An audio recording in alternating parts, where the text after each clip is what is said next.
Hey YouTube, what's going on? I'm going to give you the deck profile now for my Evil Fiend OTK. I guess it's an OTK deck.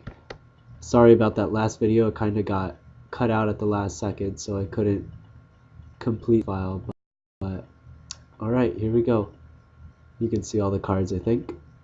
Alright, so first off, we have one Effect Veiler. Effect Veiler is kind of crucial in this format. It has nothing to do with the deck. It was just kind of a last minute decision to put it in there. So I did. Sangan, that also hasn't been in until recently. I realized it's a really great card, can pull back a Battle Fader from the deck, which is great. Pull out a Morphing Jar, Grand Mole, it just gives a little bit of that search ability to it, which I really like. 3 Battle Faders, it's really important because you just leave the field really open, and then you can tribute it off with one of the level 6 fiends that you have, like the 2 Caius, 2 Dark Ruler, and the 2 Evil Heroes. Evil Hero Malicious Edge, if you guys don't know what it does, it has Piercing. It's level 7, but you can tribute it with 1 tribute if your opponent has a monster, and then it can pierce through. Caius, everybody knows. Dark Ruler Hades, any fiends negate the effects of all monsters it battles with, so all these monsters are kind of powerhouses on their own. The way this deck works, usually, if I don't OTK, is like it's a more consistent build of an Evil Hero Dark Gaia deck where a lot of cards put pressure on the opponent. Like a card like Hades or Hero Malicious Edge are kind of big on their own, so you don't really need to, like, you can win with just those cards on their own. And so by having them out there, it kind of forces your opponent to make moves to kill them, and then once they get killed, you can fusion summon from the graveyard with Dark Calling. And so basically, you don't make your big monsters until your smaller monsters have already been destroyed, and then they just fuel the fire to make them even bigger. So the more that goes on with the strategy is a card like Gores. If your opponent, finally wipes out your field, you just drop Gores or drop a Fader and kind of start over again and keep going from there. So that's the Fiend. For the rocks, we have Morphing Jar. I used to have a hand destruction and a card destruction in here, but now that Dark Worlds are coming out, I kind of thought that they didn't need it, so I tossed in a Pot of Duality instead and kept Morphing Jar just because I think it's really good. It's a rock, an earth monster, kind of helps me just throw out the hand. I think Dark Worlds are going to be pretty big, so I'm not really going to try to fuel them even further than they already are. They could do it enough on their own. And also, if Dark Worlds are playing cards like Card Destruction, Hand Destruction, Dark World Dealings, they'll be giving my draw power for me, and I don't even need to play the card. I was trying to figure out how to add some of those, like the Gate of Dark World, that field spell into the deck, but I can't figure out how to do it, and I'm really not going to try. If they're going to be a really popular deck, I'll just use my opponent's field spell. Like, no big deal. Grand Mole, it's a really good card. I love this card. So yeah.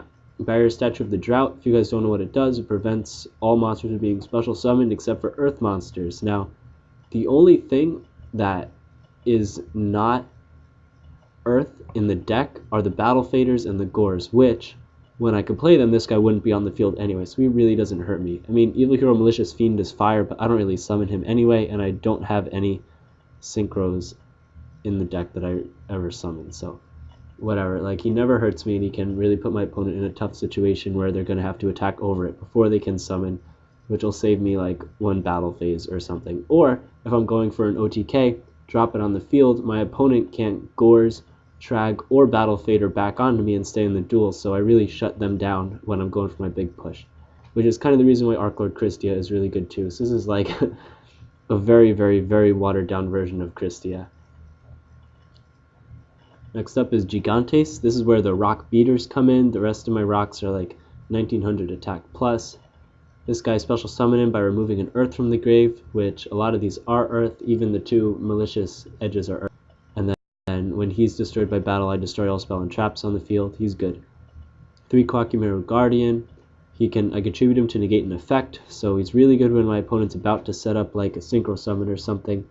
If they're going for glow up or whatever, like, I'll just negate it. And also, just having him on the field will make my opponent change their actions. If they know that their monster is going to die, they might just not play it, and it'll make them kind of waste some of their other resources. So if you know how to play these cards right, like Guardians, Sandman, and the Walls, you can really put your opponent in some tough spots. Next up is Gaia Plate the Earth Giant. Remove 2 rocks, special summon him. He halves the attack and defense of any monster he battles with. He's a boss monster on his own. This deck has a lot of really big threats that take your opponent a lot to get over them. So that's all the monsters. Used to run Valkyrion, but he's really not useful, so I took him out. One Dark Fusion, send from your hand to the graveyard. Fusion materials listed for a Dark Fusion monster, an Evil Hero monster, and that monster can't be targeted for the rest of the turn by my opponent's cards. And then Dark King, instead of hand or field to graveyard, it's hand or graveyard to remove play. So that's a great card. Really fun to use. Especially so like my opponent is just killing my monsters, putting them in the grave, then I just play Dark Call and get an even bigger threat. The only real, I'll talk about the drawback later. Smashing Ground, 2 of them, it's a really good tech card. Kill my opponent's big monsters. 1 Pot of Duality for a little bit of consistency, and then, you know, the staples. Reborn, Dark Hole, Heavy Storm, MST. Might make it 2 MSTs, not sure. Dark Coffin, another really good tech. A lot of the times it'll make my opponent go -1 because they'll be playing an MST on my Dark Coffin, which would break even, but then I get to either discard a card or destroy a monster. So that's a +1 for me because they're going -2 and I'm just losing the Dark Coffin. So it's a pretty cool card. Golden Apples, it's that Gore's card. If I take damage for direct attack, I regain the life points and special summon the token equal to the damage I take. And then I can just tribute the token for a Caius or something, or just leave it out there and start attacking with it. Call the Haunted, since I have Sangan in the deck now, I thought this card was really good. Also, I could bring back some other things just to tribute right away. I realized that it is a good card. Or just Reborn, like Grand Mole, poke once and then he's removed from Call the Haunted. Call will just sit there. No! No! Alright, well, we'll get back on. That's no big deal. Guys, let me know what you think about this zoom in feature. I thought it was a pretty cool idea, just so you can see the cards a little bit more close up. But if it's annoying, just let me know, and I'll just do a full screen profile from now on. So yeah, Call the Haunted is good. Dust Shoot, it's a great card. I've always liked it, always been in the deck. Solemn Judgment, kind of need it. Except anytime I've ever had it on my field, my opponent will just MST it or something, so I might wind up taking it out.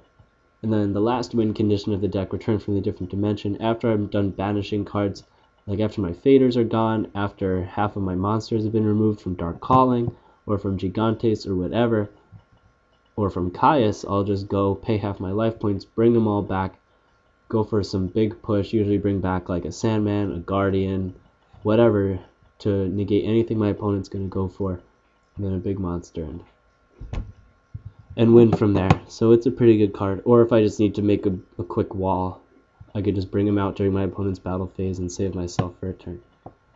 Side deck, that's just random other cards that I kind of was thinking about. In the extra deck, it's really like a necessity deck.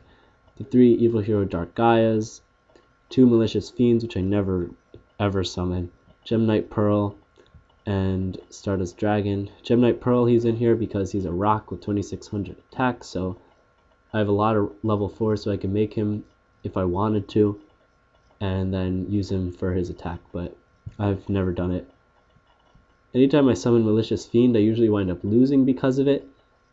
Like, my opponent will just happen to have like that one card that can like inflict the damage to me. One time I was facing a Gusto deck and I pulled this guy out and they had some card that the opponent takes all the battle damage, so I lost because of it. One time I was facing a Naturia deck and my opponent played a card that made the opponent take all the battle damage too and attacked with a bunch of really weak monsters, so I don't really like it. One time I was playing a Karakuri deck, like it just never ever seems to work out. Anytime I play it, there's always a way around it, so forget that. But really the best card is Evil Hero Dark Gaia. Usually his attack is about 4,000 because all the fiends are over 2,000 attack and all the rocks are just under 2,000 attack. So usually it'll be one of the bigger fiends after it dies and goes to the graveyard, and then once one of the rocks is in the grave, just play Dark Calling. Usually I won't play Dark Fusion unless I'm really out of options, or I'm going for that OTK where I can Dark Fusion then Dark Calling, like you saw in that other video where I actually got the first turn kill off. The one biggest weakness of this deck is how vulnerable Dark Gaia is to Effect Veiler and Herald of Orange Light. Just negate this guy's effect, his attack will drop down to 0 forever, and then he's kind of a dud card out there. So that's kind of a major drawback of the deck, but Aside from that, he can get over pretty much any monster. Sometimes it'll happen where I'll like play him and then my opponent will just kill him next turn or take control of him or whatever, but the deck is pretty good. It's really monster reliant, I think. Like the more I focus on it, it really requires you to play your cards wisely and make your opponent waste their resources on your monsters just coming out with bigger and bigger threats. And as long as they don't kill you before you get it out, you're gonna win. So that's the way the deck works. Try it out if you want. Let me know what you think. If you have any suggestions on how to combine it with Dark Worlds, I'm way open to it. I really like the Dark Worlds, and I always have. I've always tried to figure out how to put them in there. But yeah, let me know what you think about the deck.